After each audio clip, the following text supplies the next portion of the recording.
Một ngày mới bắt đầu. Việc đầu tiên tôi làm khi thức dậy là kiểm tra bản công thức xem cách chế tạo dụng cụ bằng sắt. Chưa biết có thể kiếm sắt từ đâu, nhưng trước tiên có lẽ tôi phải chế tạo một chiếc lò nung. Xem sơ qua bảng nguyên liệu cần thiết, tôi ra khỏi nhà và bắt đầu đi thu thập nguyên liệu. Tôi cần rất nhiều đá và liên tục đi đập những tảng đá gần nhà. Khi thử đổi từ rìu sang cúp để đập thì tôi phát hiện có thể tìm được một ít quặng sắt từ những tảng đá. Tôi thử với những tảng đá khác và ngạc nhiên là tôi có thể tìm nhiều hơn một ít quặng từ những tảng đá cuội bên bờ biển. Tôi chế tạo ngay khi có đủ nguyên liệu. Chế xong tôi vội về nhà để đặt lò nung ra và nung những quặng sắt đầu tiên. Sau đấy tôi ăn một chút thịt nướng để lấy lại năng lượng. Để chế tạo công cụ bằng sắt tôi cần cái bàn tử tế, và tôi có thể chế tạo được những công cụ bằng sắt mà tôi đã học. Tôi chỉ có thể chế tạo được cây cúp sắt đầu tiên. Một lúc sau tôi quay lại để chi tiết cây nỏ. Tôi dùng thịt thối và narcoberry để chế tạo bình hút gây mê. Với một cây cúp và một cây nỏ sắt trong tay, tôi lắp tên ngủ vào nỏ và bước ra ngoài. Nhìn quanh tôi thấy một con thú ăn thịt có tên là Raptor đang đi quanh. Tôi đã từng chứng kiến tốc độ của nó. Để khống chế tôi cầm bola trên tay tiến về phía nó. Nó phóng nhanh về hướng tôi. Cứ hỏi duy nhất, tôi phóng nhanh chiếc bola và thành công khống chế nó.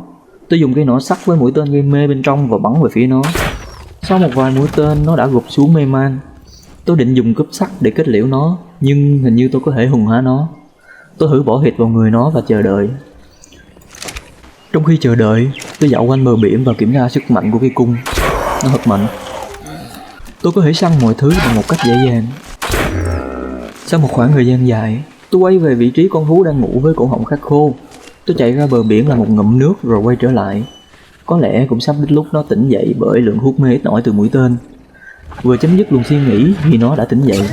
Không ngoài dự đoán, nó đã nhận tôi là chủ và có thể đặt tên cho nó. Trong bản thông tin của nó có trống một ô để gắn yên. Vậy đây là loại thú có thể cưỡi được. Tôi tìm công thức và chế một cái yên đúng loại dành cho nó. Lắp yên lên xong, tôi có thể cưỡi lên nó.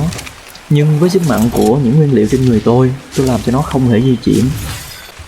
Tôi vội chạy về nhà để cất nguyên liệu thô. Sau đó, tôi có thể cưỡi nó đi săn Parasaur một cách dễ dàng và không cần dùng đến dây trói. Nó có thể liều chết bảo vệ tôi khi bị con vật khác tấn công. Và cuối cùng nó có thể tấn công theo lệnh của tôi khi hít sáo. Cuối ngày, tôi cùng nó trở về nhà. Kiểm tra trong người nó có rất nhiều thịt. Nhiều hơn khi tôi săn bắt một mình rất nhiều. Tôi vào nhà cất thịt vào tủ lạnh xong, tôi ra ngoài và đưa nó sang một bên phòng nhà, bởi vì tôi vẫn chưa dám để nó vào nhà khi tôi ngủ. Kết thúc một ngày dài mệt mỏi, tôi nằm xuống chiếc giường thân yêu của tôi và chợp mắt một chút.